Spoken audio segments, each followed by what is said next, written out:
Hello student, network problem के कारण live class संभव नहीं हो पाया हिंदी मीडियम स्टूडेंट के लिए। तो इसका एक शॉर्ट वीडियो मैं बना रहा हूँ और आप पर ग्रुप में भेज देंगे। देखिए, आज का टॉपिक है गैसों का गति सिद्धांत। इंग्लिश भी लिखेंगे काइनेटिक थ्योरी ऑफ गैसेज। यह फिजिक्स में भी पढ़ना है, केमिस्ट्री में भी पढ़ना है। देखिए, सबसे पहला चीज कि सिद्धांत को किसने दिया था, तो याद रखिए यह है बर्नौली की देन है। दूसरा चीज याद रखिए, इसे विकसित करने का श्रेय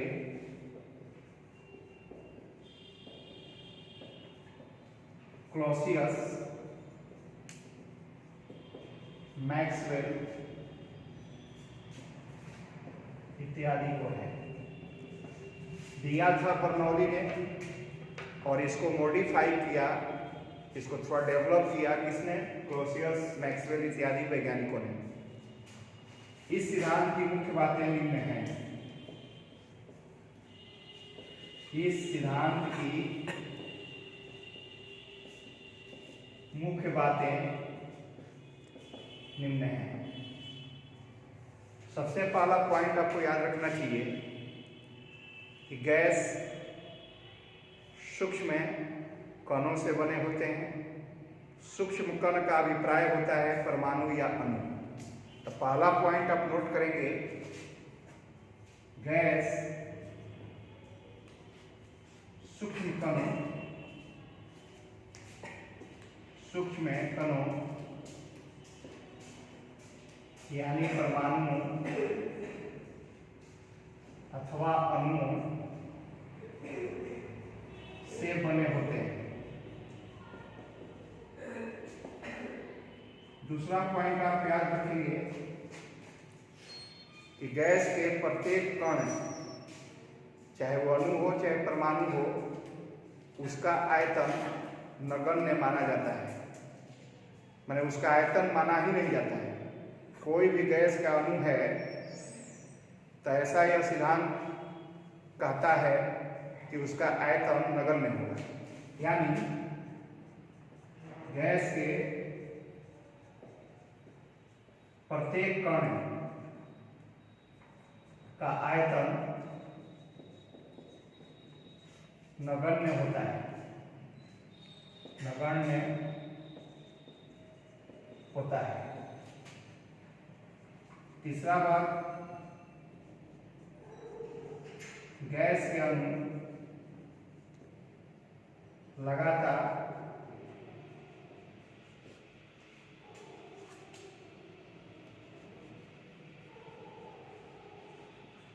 टेढ़ी मेढ़ी गति में होते हैं। माने गैस का अणु टेढ़ी मेढ़ी गति, जिसको रैंडम मोशन कहेंगे, जिगजैग मोशन में होते हैं। मान लीजिए गैस का अणु यहाँ पर इस डायरेक्शन में गया, फिर इस डायरेक्शन में आया, फिर इस डायरेक्शन में आया। कोई निश्चित दिशा नहीं होता है। जैसे मक्खी की जो गति है वो रैंडम है। किसी खिलाड़ी का जो फील्ड में स्थिति होता है वो अभी वहाँ पर रैंडम मोशन को दिखाता है। फुटबॉल के मैदान में फुटबॉल खिलाड़ी की क्या स्थिति होती है? कभी पीछे है तो कभी आगे है, तो कभी दाएं है तो कभी बाएं है। तो ऐसी गति को हम रैंडम गति या टेढ़ी मेढ़ी गति, जिग-जैग मोशन के नाम से जानते हैं। तो गैस के अणु लगातार टेढ़ी मेढ़ी गति में होते हैं। चौथा पॉइंट आपका दिमाग में रखना चाहिए कि गैस के अणु परस्पर टकराते रहते हैं, साथ ही साथ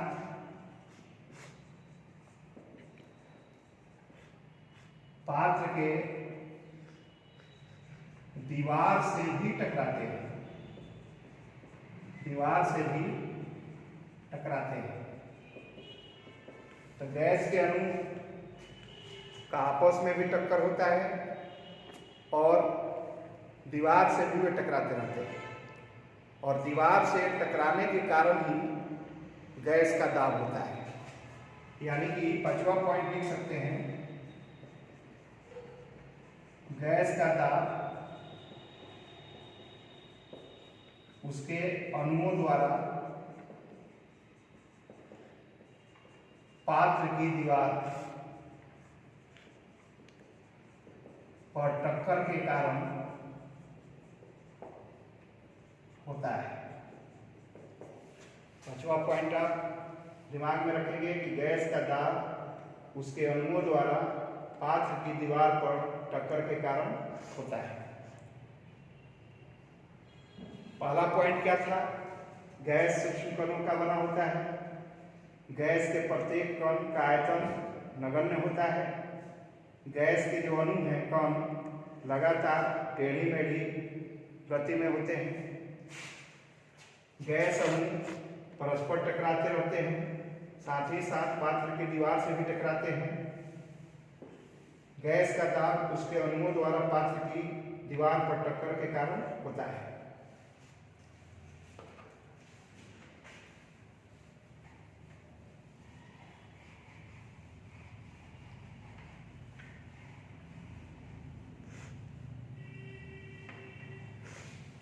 छठा नंबर पॉइंट, गैस के अणुओं में चाहे गैस के अणु न तो एक दूसरे को आकर्षित करते हैं और न ही विकसित। बहुत ही महत्वपूर्ण पॉइंट है। गैस के अणु के बीच में न तो आकर्षण होता है और न ही विकर्षण होता है। न एक दूसरे को खींचेंगे और न एक दूसरे को धकेलेंगे। सातवां पॉइंट, इनका टक्कर प्रत्यास्थ होता है। पूर्णतः प्रत्यास्थ लिख सकते हैं। पूर्णतः प्रत्यास्थ होता है, अर्थात गतिज ऊर्जा का क्षय नहीं होता है। ऐसा नहीं है कि टकराने से उनका काइनेटिक एनर्जी पर कोई प्रभाव पड़े। तो काइनेटिक एनर्जी अगर लॉस न करता हो जिस टक्कर के द्वारा, तो वैसे टक्कर को हम इलास्टिक टक्कर, इलास्टिक कोलिजन के नाम से जानते हैं।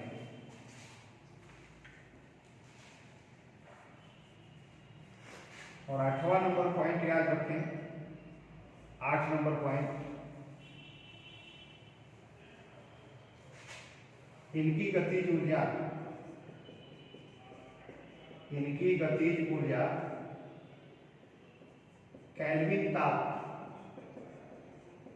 के समानुपाती होती है।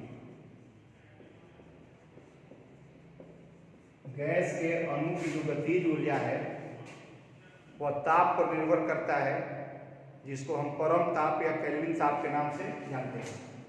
लिख सकते हैं kinetic energy directly proportional T।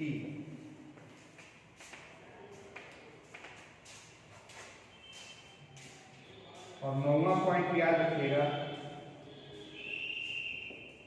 Gas के अणुओं की गति पर, वेग पर गुरुत्व का कोई प्रभाव नहीं पड़ता है। कोई प्रभाव नहीं पड़ता है। तो गैस के अणुओं के वेग पर गुरुत्व का कोई प्रभाव नहीं पड़ता है। 9 पॉइंट्स आपको याद रखना है, काफ़ी महत्वपूर्ण है।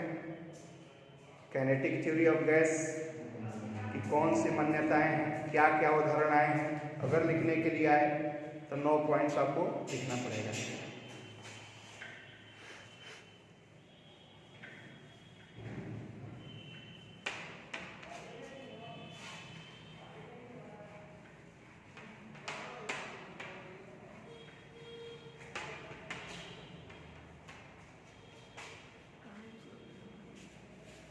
अब हम बात करेंगे गतिज सिद्धांत समीकरण का।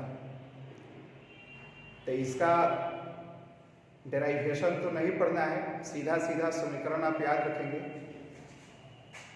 टॉपिक आप दे दें kinetic gas equation.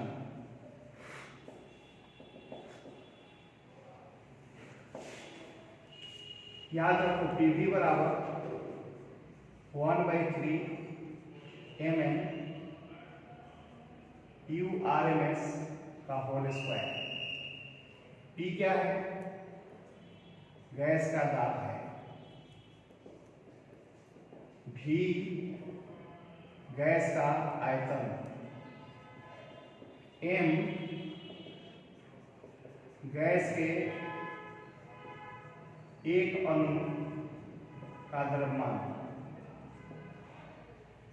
Capital N gas के अणुओं की संख्या। और URMS का मतलब हुआ, R का मतलब हुआ रूट, M का मतलब हुआ मीन, S का मतलब हुआ स्क्वायर वेलोसिटी।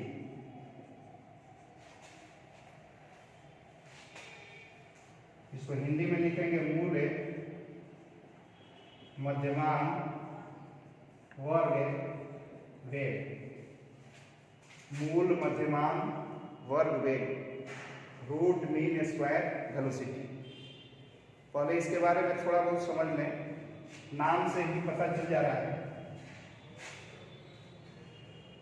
माने गैस के अणुओं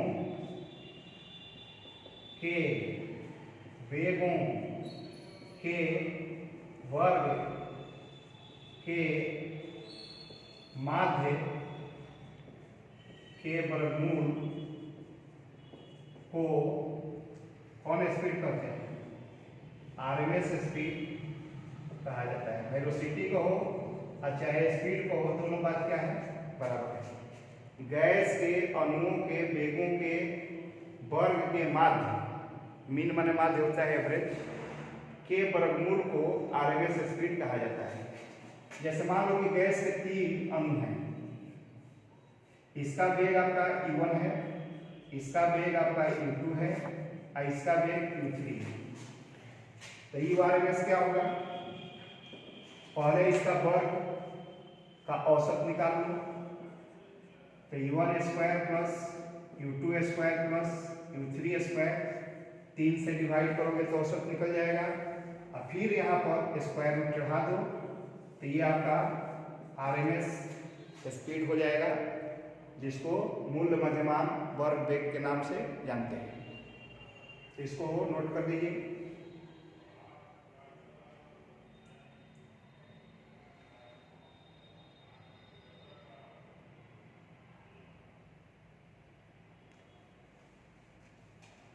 हो गया?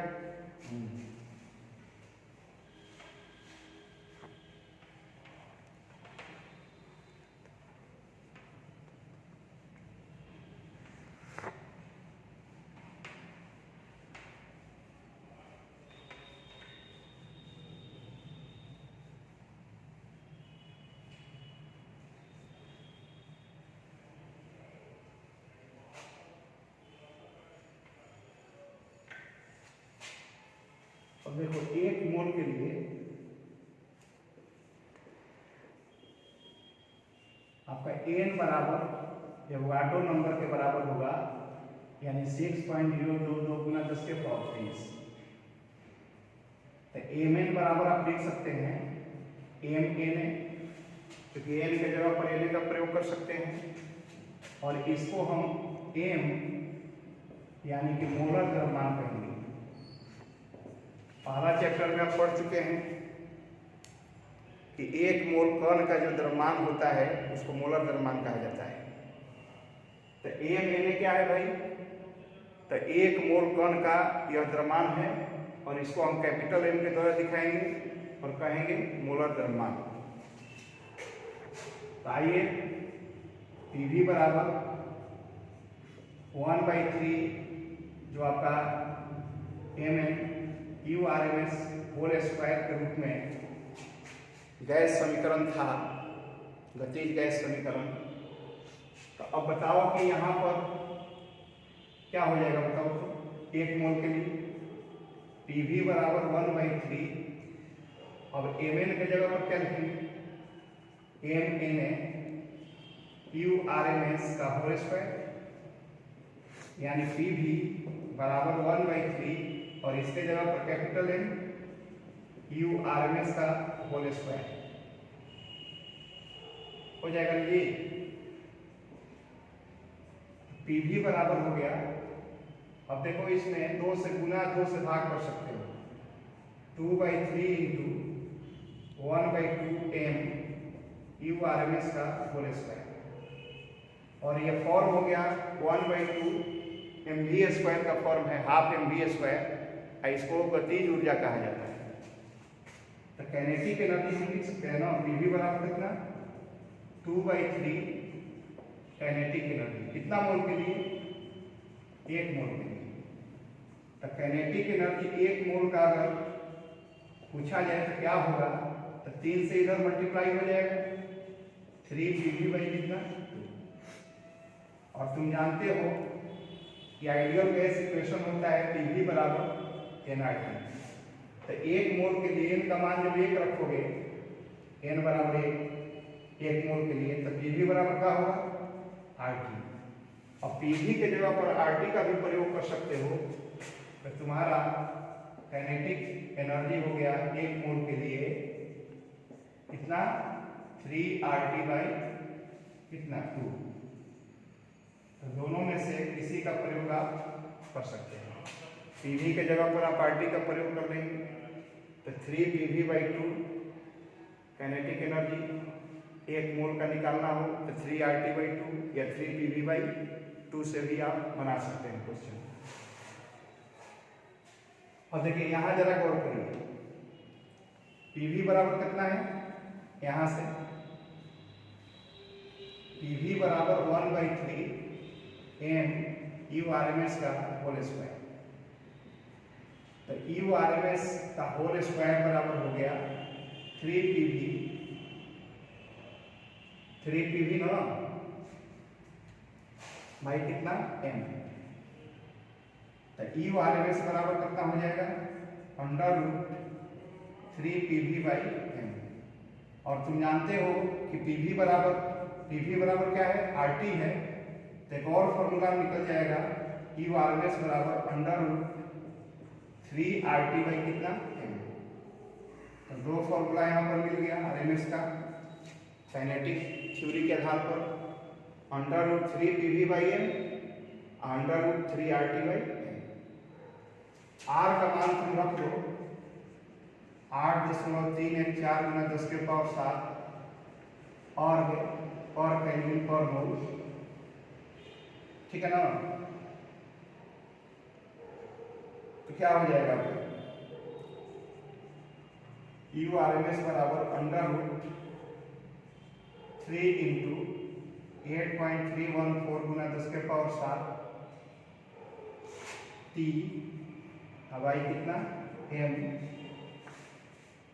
ये इसको सिंप्लीफाई करोगे, इसको सिंप्लीफाई करो तो आ जाएगा 1.58 अंडर रूट, ठीक है ना?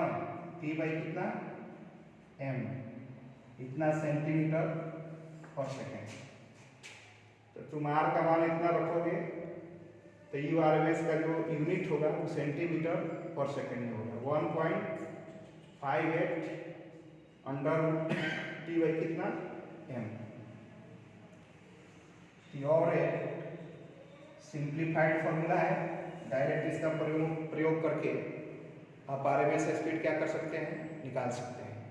आज इतना ही पढ़िए, फिर अगला क्लास कल ऑनलाइन लेने का प्रयास किया जाएगा। आप 9 बजे फिर जुड़ेंगे। आज नेटवर्क में प्रॉब्लम था इसलिए डायरेक्ट क्लास आपको नहीं मिल पाया, इसलिए रिकॉर्डेड वीडियो के द्वारा आपको काम चलाना पड़ेगा। 21 तारीख को अपने टाइम से आएंगे। धन्यवाद।